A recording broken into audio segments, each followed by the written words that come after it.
Aku akan membunuh kalian semua. Aku akan membunuh kalian semua. Rezim Iran kini semakin putus asa. Mereka kini tak hanya menangkap pengunjuk rasa, tapi juga menyita miliaran dolar properti warga demi menjaga listrik tetap menyala. Bank-bank Iran kolaps di berbagai tempat, dan para tikus mulai meninggalkan kapal. Saat rezim meminta rakyat bertahan di tengah kesulitan, elit negara justru diam-diam memindahkan miliaran dolar ke luar negeri. Setelah berminggu-minggu revolusi, rezim Iran akhirnya siap memberi konsesi kepada Amerika Serikat demi keringanan sanksi. Mari kita bahas alasan mereka melakukannya sekarang. Baru saja, rezim Islam menyita seluruh harta miliarder Iran karena diduga mendukung perusuh. Apa maksud mereka dengan mendukung perusuh? Nah, rupanya miliarder terkenal ini yang memiliki kafe-kafe populer di seluruh negeri menutup semua kafenya. Dan menurut rezim, hal ini sudah cukup untuk mengklaim bahwa dia mendukung revolusi. Itu sebabnya asetnya dibekukan dan uangnya dipakai menutupi kerugian jutaan dolar. Disinilah penting melihat motif sebenarnya mereka. Karena rezim tampaknya berhasil menumpas pengunjuk rasa setidaknya sementara. Tapi itu tidak berarti masalah mereka sudah hilang. Masalah ekonomi yang memulai semua ini masih ada. Dan itulah sebabnya pemadaman internet di Iran masih berlangsung. Sudah lebih dari seminggu, dan beberapa laporan menyebut pemadaman ini masih akan berlanjut. Pemerintah Iran menyatakan pemadaman internet nasional kemungkinan akan berlangsung hingga tahun baru Iran di akhir Maret. Itu berarti setidaknya 2 bulan lagi dari sekarang. Menurut pendapat saya, ini bisa disebabkan oleh 2 alasan berbeda dan sejujurnya kenyataannya mungkin merupakan campuran dari keduanya. Mereka gagal menyelesaikan masalah ekonomi dan tetap mempertahankan sensor karena khawatir protes akan muncul lagi. Dan alasan kedua, dan ini yang lebih gelap, saya menduga pasukan rezim akan memburu setiap orang yang turun ke jalan. Itu artinya jutaan orang akan ditangkap atau diinterogasi yang memakan waktu dan mereka tak ingin dunia mengetahuinya. Metode yang mereka pakai untuk melacak orang sangat menakutkan. Kini rezim itu tak hanya memburu pengunjuk rasa, tapi juga kehilangan banyak uang dan orang terdekat mereka tahu hal itu. Dan itulah mengapa para elit di masyarakat Iran berusaha melarikan diri dari negara itu dan mereka mencoba melarikan diri seperti tikus. Itu bukan kata-kata saya. Itu berasal dari Departemen Keuangan Amerika Serikat yang memantau transaksi masuk dan keluar Iran. Menurut Departemen Keuangan, miliaran dolar keluar dari Iran ke negara-negara suaka. Dengarkan. Baik, tujuan Presiden Trump di sini adalah untuk menghentikan pembantaian rakyat Iran. Dan dia ingin melihat mereka kembali ke kehidupan yang mereka miliki sebelumnya. Dan dia berulang kali sebelum operasi Midnight Hammer, dia berulang kali menawarkan para pemimpin Iran kesempatan untuk maju. Katakan mereka tidak akan punya senjata nuklir dan akan menjalin hubungan ekonomi baik dengan Amerika Serikat dan dunia. Ya, mereka menolak itu sehingga kita ada di posisi sekarang. Kita lihat apa yang terjadi selanjutnya. Tapi Presiden Trump telah menetapkan batas tegas bahwa pembunuhan warga sipil tak bersalah ini yang tampaknya sekarang sudah mencapai ribuan orang. Orang-orang tak bersenjata ditembak di rumah sakit, jalanan bersama anak-anak. Ini harus dihentikan dan Presiden Trump serta Rob akan memastikan itu. Sebagai Departemen Keuangan yang melaksanakan sanksi, kita bisa melihat tikus-tikus melarikan diri dari kapal karena puluhan juta dolar dikirim ke luar negeri. Diam-diam dikirim dari negara oleh para pemimpin Iran. Jadi mereka sedang meninggalkan kapal. Dan kita melihat hal itu terjadi. Kami di Departemen Keuangan mengikuti aliran uang ke bank dan lembaga keuangan global.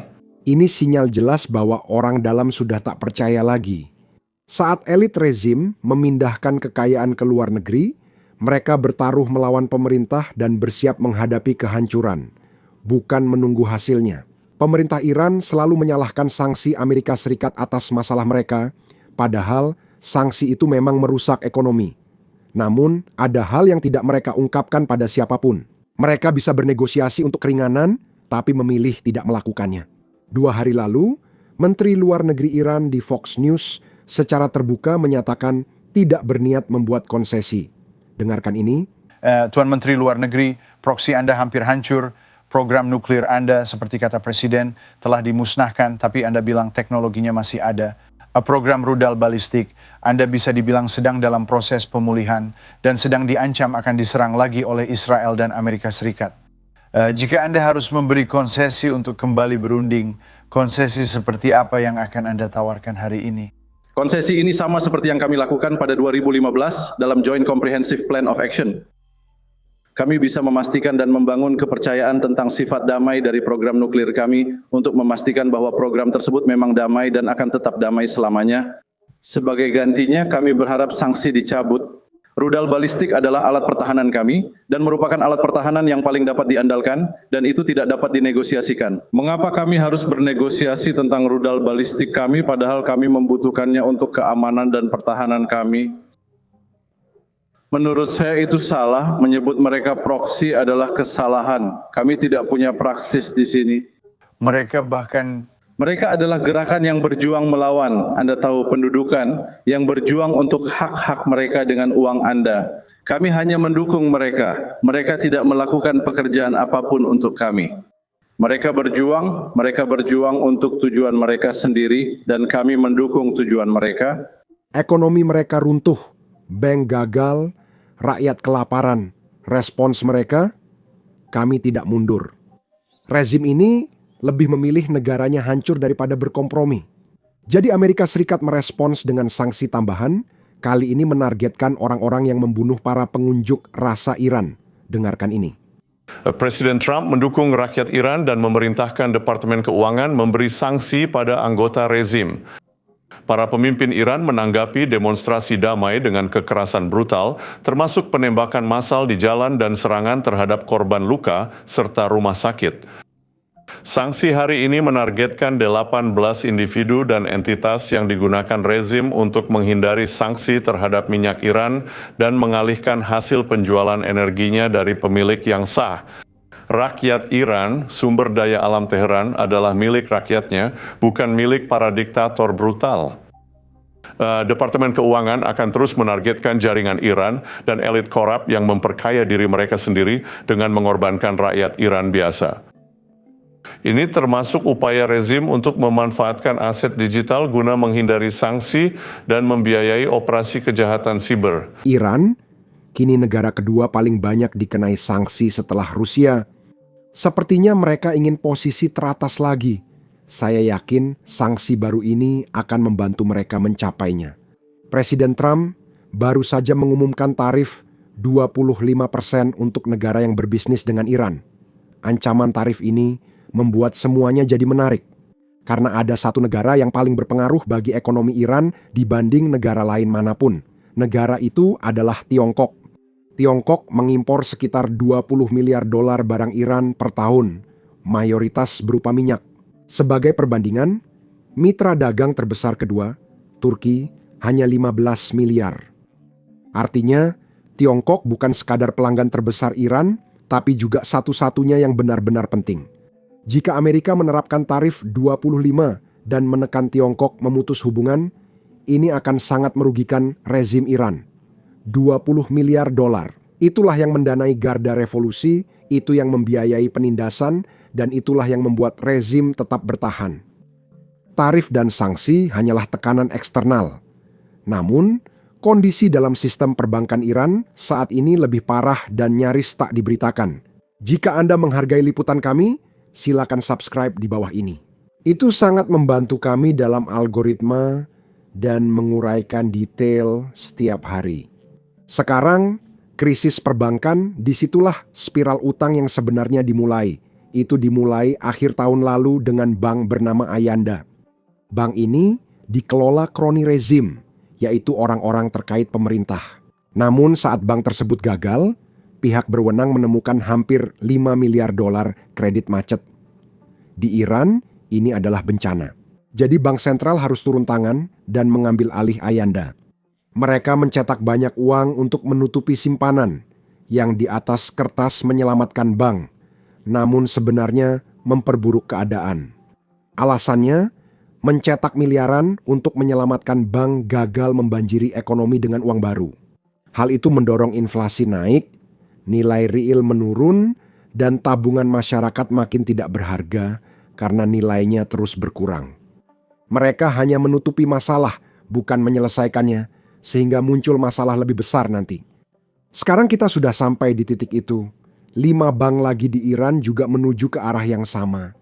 Masalahnya tetap, kredit macet, salah urus, dan sanksi yang memutus pendapatan, inilah jalur menakutkan yang mereka hadapi. Bank sentral mungkin tidak bisa melakukan bailout yang sama lagi, mereka memang tidak punya kapasitasnya.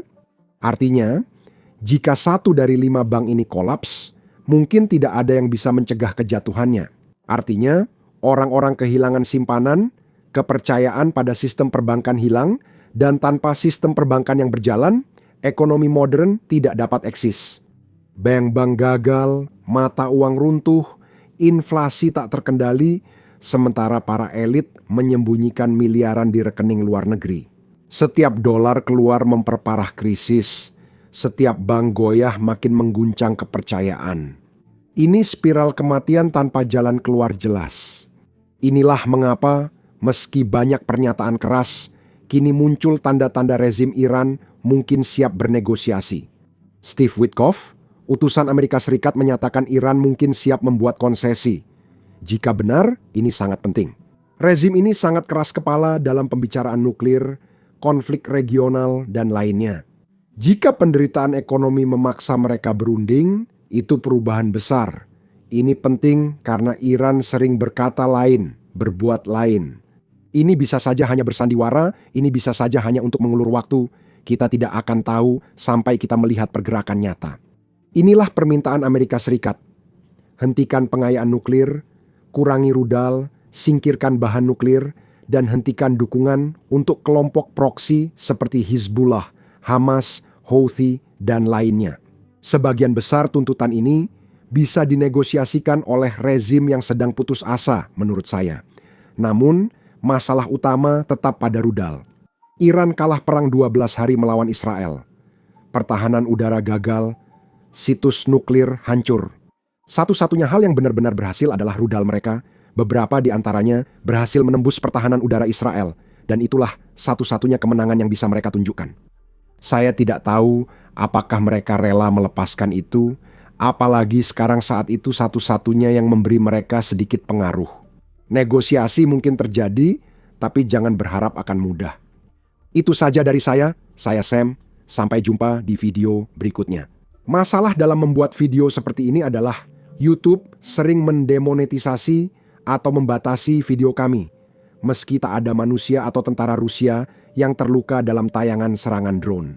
Bahkan, dalam seminggu terakhir, menurut YouTube, 4 video kami telah didemonetisasi, menampilkan serangan drone, atau bahkan rekaman dari garis depan tidak ramah bagi pengiklan. Dan itulah sebabnya video-video tersebut dibatasi. Tapi inilah kenyataan perang modern, dan inilah perang yang sedang dihadapi, serta coba untuk bertahan oleh orang-orang Ukraina. Jadi kami percaya penting untuk meliput semua ini, dan itulah sebabnya kami meluncurkan platform kami sendiri, Business Basics. Kami membangunnya dari awal, jadi kami tidak memiliki batasan apapun. Kami tidak perlu mengaburkan serangan drone kami. Kami tidak perlu mengaburkan rekaman garis depan kami, dan kami tidak perlu mengaburkan pangkalan udara Rusia yang dihancurkan. Selain itu, kami juga tidak menayangkan iklan apapun di situs tersebut. Dengan begitu, kami tak perlu menyensor diri hanya karena pengiklan tak suka liputan kami. Situs ini didanai oleh dukungan Anda, bukan iklan. Jadi jika Anda adalah seseorang yang tertarik dengan liputan seperti ini dan ingin menonton video kami tanpa sensor serta mendapatkan konten bonus yang tidak bisa kami unggah di YouTube, maka pastikan untuk bergabung bersama kami di basicsinsider.com.